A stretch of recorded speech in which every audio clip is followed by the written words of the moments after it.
नमस्कार दोस्तों। मेरा नाम है विजय कुमार। आप देख रहे हैं कॉमिक्स पिटारा चैनल को। तो चलिए दोस्तों, राज कॉमिक्स में वंडरमैन परमाणु की इस शानदार स्टोरी को शुरू करते हैं, जिसका नाम है आई एम डेविल। आप देख सकते हैं इसका कवर पृष्ठ, जो कि कुछ इस तरह का है। तो चलिए इसकी शानदार स्टोरी को शुरू करते हैं। दिल्ली में रात के अंधेरे को जब किसी की चीख की आवाज़ चीर दे, तो समझ जाना चाहिए कि जुर्म रूपी काले नाग ने अपना फन फैलाया हुआ है और अपनी कुंडली में किसी बेगुनाह को जकड़ रखा है। जल्लाद जब कुछ नहीं करता था तो पोस्टर चिपकाकर अपना गुजारा चलाता था। जुर्म की दुनिया में आकर भी जल्लाद यही करता है। फर्क सिर्फ इतना है कि पहले कागजों को पोस्टर की तरह दीवारों पर चिपकाता था, आज सुपारी लेकर इंसानों को चिपकाता है। जल्लाद ने तेरे नाम की सुपारी ली है सेठ, लेकिन तू पोस्टर बनने से बच सकता है अगर तू इन कागजों पर साइन कर दे जिन पर लिखा है कि तू इस ग्लास फैक्ट्री को अपने पार्टनर के नाम कर रहा है। आह, नहीं, मैं ऐसा नहीं करूँगा। ऐसा तो बद्दुआ दे अपने उस इष्ट देव को जिसने तुझे पैदा किया। आह, अपने बनाने वालों को बद्दुआ तू दे जल्लाद, जिसने तेरी किस्मत में लिख दिया कि आज के बाद तेरी बाकी की जिंदगी जेल में गुजरेगी। पुलिस। सॉरी सेठ जी, आपकी सुरक्षा की मांग के बाद देर से इसलिए पहुंचा क्योंकि मैं जल्लाद को रंगे हाथ पकड़ना चाहता था। ओह, तो सेठ, तूने पहले से अपनी हिफाजत का इंतजाम कर रखा है, लेकिन ये अदना सा सिपाही तुझे क्या हिफाजत देगा। इसने तो यहाँ पहुंचकर खुद अपनी जान को मुसीबत में डाल लिया है। धाड़, ये देख। उफ। जल्लाद जिसे पोस्टर बनाना चाहता है वो बचता नहीं इंस्पेक्टर, उसे दीवार से चिपकना ही होता है। आऊं। मेरी छोड़, अपनी सोच। तेरी अतड़ियाँ एक दूसरे से चिपकने जा रही हैं। आऊं। और इस थोबड़ी की सोच जो हमेशा के लिए चिपकने जा रहा है। भैंसी की तरह डकारता जुल्म की दुनिया का वो जल्लाद बेगुनाहों के रहनुमा पुलिस वाले के शिकंजे में था, लेकिन अभी उस जल्लाद का सिर्फ शरीर शांत हुआ था, विचार नहीं। एक बार ये हथकड़ियाँ हाथ से निकल जाए तो कच्चा चबा जाऊंगा इस इंस्पेक्टर को, खून पी जाऊंगा इसका, भेड़िए की तरह नोच डालूंगा इसके शरीर को। गुस्से की अधिकता से झाग छोड़ते जल्लाद की ये विचार तरंगे क्या गोल खिला रही थी, कोई नहीं जानता था। एक मिनट, शायद कोई जानता था। उफ, कितनी नफरत, कितना गुस्सा, कितना तूफान भरा हुआ है इन तरंगों में। ये सब दुनिया के लिए बिल्कुल अच्छा नहीं, लेकिन डेविल के लिए बहुत अच्छा है, क्योंकि ऐसे ही तीव्र विचारों की डेविल को ना जाने कब से खोज थी। आज मेरी ये खोज खत्म हुई और इसी के साथ शुरू हुआ एक ऐसा परीक्षण जो सारी दुनिया में एक जलजला ला देगा। यहाँ क्या हुआ था इसका कोई गवाह नहीं था, लेकिन यहाँ जो हो रहा था उसकी गवाह इंस्पेक्टर विनय की भी आंखें थी, जो अगर कटोरियों में कैद ना होती तो फैलकर फुटबॉल के आकार की हो गई होती। और ऐसा इसलिए था क्योंकि जैसा उसकी आंखें देख रही थी वैसा उसने कल्पना में भी नहीं सोचा था। उफ। एक आश्चर्य और एक आश्चर्य और खौफनाक आकृति उसके सामने रूप ले रही थी, और वो रूप देखने में जितना भयानक था उसकी हरकत उससे भी ज़्यादा भयानक थी। उफ। एकाएक यहाँ प्रकट हुए इस भयानक रूप ने मुझ पर हमला कर दिया है, और हमला भी ऐसा जैसा 100 किलो का हथौड़ा टकराया हो। मुझे इसके होश ठिकाने लगाने होंगे। इसका कोई वार मेरे शरीर से टकराए, धाए धाए, उससे पहले ही। ओह नो, गोलियों ने उसके शरीर पर कोई प्रभाव नहीं डाला। ओह, रिवॉल्वर के साथ ही रिवॉल्वर को पकड़ने वाला इंस्पेक्टर विनय का हाथ भी उस मुसीबत की पकड़ में आ गया और उफ, उसने मुझे बेहद तेजी से दीवार की तरफ उछाल दिया है। इतनी तेजी से अगर मेरा शरीर दीवार से टकराया तो निश्चय ही मेरा शरीर गुब्बारे की तरफ फट जाएगा। मुझे अपने आप को दीवार से टकराने से रोकना होगा और इन और इसके लिए ज़रूरी है कि मैं तेज़ी से दीवार की तरफ जाते अपने शरीर को इस तरह से मोड़ूं कि मैं पत्थर की दीवार की जगह पास ही मौजूद शीशे की दीवार से टकराऊं। छनाक! शीशे की दीवार ने इंस्पेक्टर विनय के शरीर से जान को तो निकलने से रोक दिया, लेकिन वो उसकी गति को नहीं रोक पाई और इंस्पेक्टर विनय की वो गति उसे मौत के मुंह के दूसरी तरफ ले जा रही थी। Oh no! सामने पिघले और खौलते कांच की भट्टी है। मेरे शरीर की गति मुझे उसी में ले जाकर गिराएगी और अब मैं अपने शरीर को उसमें गिरने से रोक भी नहीं सकता। इसलिए समय और स्थिति का तकाजा है कि मैं बन जाऊं परमाणु। उफ! अगर परमाणु बनने में एक पल भी गवाया होता तो मेरा शरीर इस खौलते कांच में सदा के लिए गुम हो गया होता। खैर, अब मैं देखता हूँ उस मुसीबत को जो मुझे यहाँ पहुँचाने की जिम्मेदार है।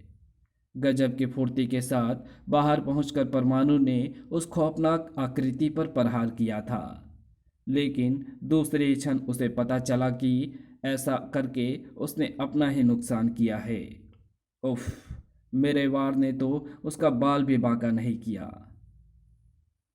उसे परमाणु रस्सी से जकड़कर छल्लों से उसका होश उड़ाता हूँ। नहीं, ना मेरी रस्सी उसे जकड़ पाई और ना छल्लों ने उसका कुछ बिगाड़ा। दोनों उसके शरीर से ऐसे निकल गए मानो वो शरीर हवा का बना हुआ है।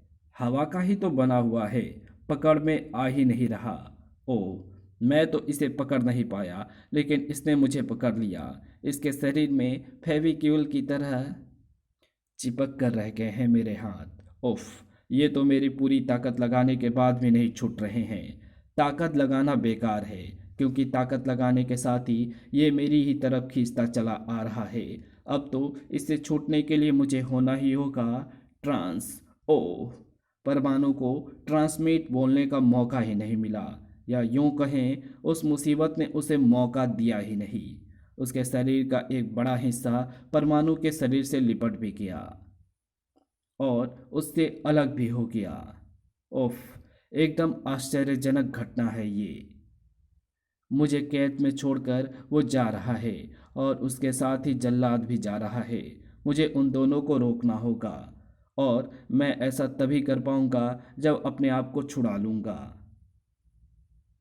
मुझे अपने मानसिक संकेतों से प्रोबॉट को निर्देश देना होगा कि वो मुझे ट्रांसमिट कर ले। परमाणु के मस्तिष्क में उस निर्देश के उभरने भर की देरी थी कि उसका पालन हो गया। आज़ाद होते ही परमाणु ने पहला काम अपने हाथ से परमाणु रस्सी छोड़ने का किया। मुझे जल्लाद और उस शैतान दोनों को रोकना है, और चूंकि दोनों को मैं एक साथ नहीं रोक सकता, इसलिए पहले जल्लाद को परमाणु रस्सी से उलझाता हूँ। भागते जल्लादों के पैर से जैसे ही परमाणु रस्सी लिपटी, वैसे ही वो सिर के बल धड़ाम से नीचे आ गिरा। एक का इंतजाम हो गया, अब बारी है दूसरे की। ओह! ये क्या?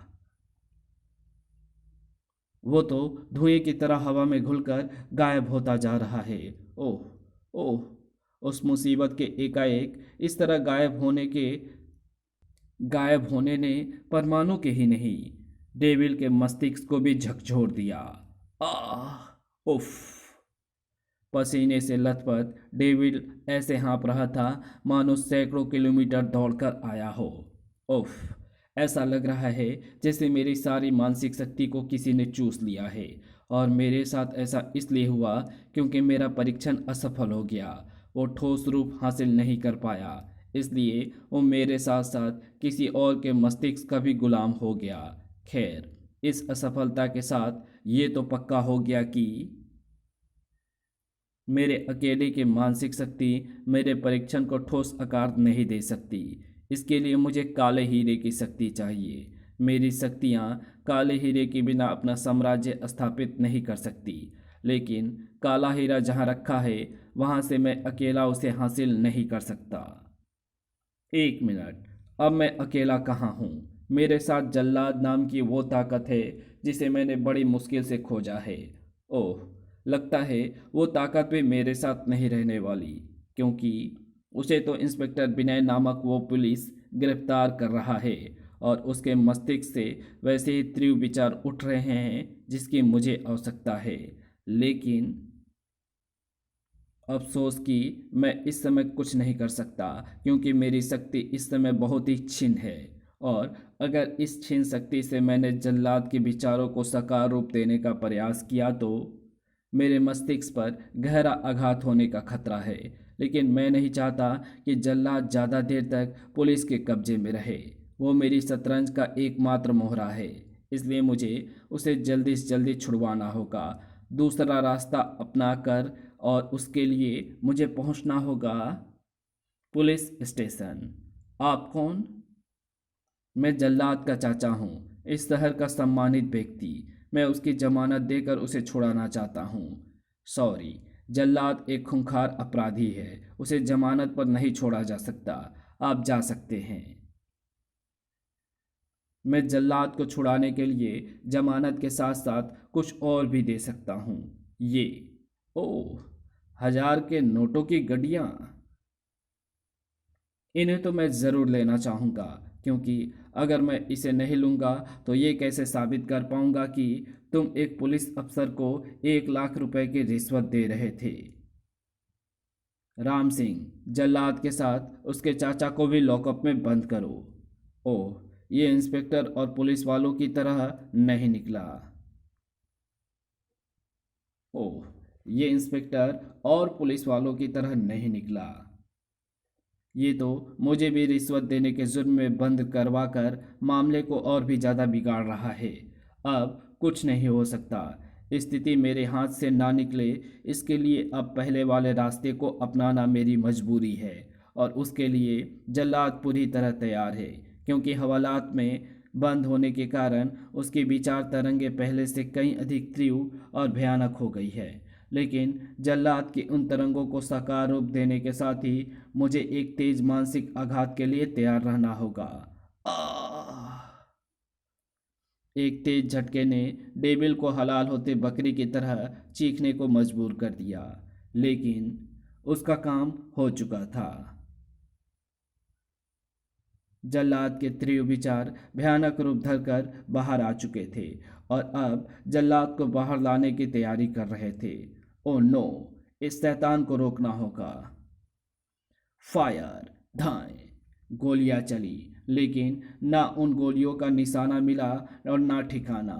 ओह नो, ये तो वैसा ही शैतान है जिससे मैं कुछ ही घंटों पहले टकरा चुका हूँ, और उसकी उत्पत्ति निश्चय ही उसके बल पर हुई है जो जल्लाद को छुड़ाने यहाँ पहुँचा है। मुझे सबसे पहले उसे ही दबोचना होगा। उफ! बेहाल टेबल की तरफ बढ़ते इंस्पेक्टर विनय को उस शैतान ने भूनगे की तरह पीछे उछाल दिया। इस कहानी को यहीं समाप्त करते हैं। इसके आगे कहानी पढ़ेंगे इसके पार्ट 2 में, तो मिलते हैं इसके दूसरे पार्ट में। तब तक के लिए बाय। अगर आपको ये वीडियो पसंद आई हो तो इस वीडियो को लाइक शेयर कमेंट ज़रूर कर देना। चैनल पे नए हो तो चैनल को सब्सक्राइब ज़रूर से कर लेना। Thanks for watching my videos.